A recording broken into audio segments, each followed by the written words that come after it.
Mga bagay talaga na kahit anong pilit mo, hindi mo makuha. Alam mo kung bakit? Hindi kasi siya para sa'yo. Huwag mo lang ipilit.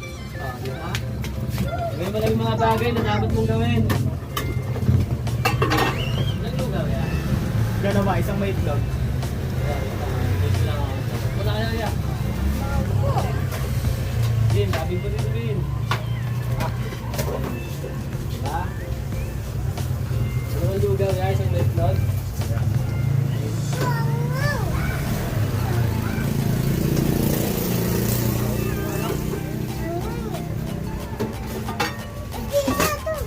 Chicken pares yan.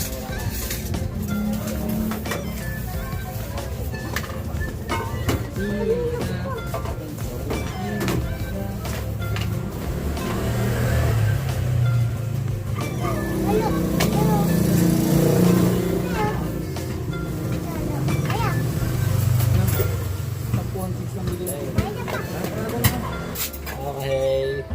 Daily Pares. Daily Pares. Okay, dito ulit tayo ngayon. Yeah. Yun. Balot ko. Ay, bago siya timplahan muna bago tayo.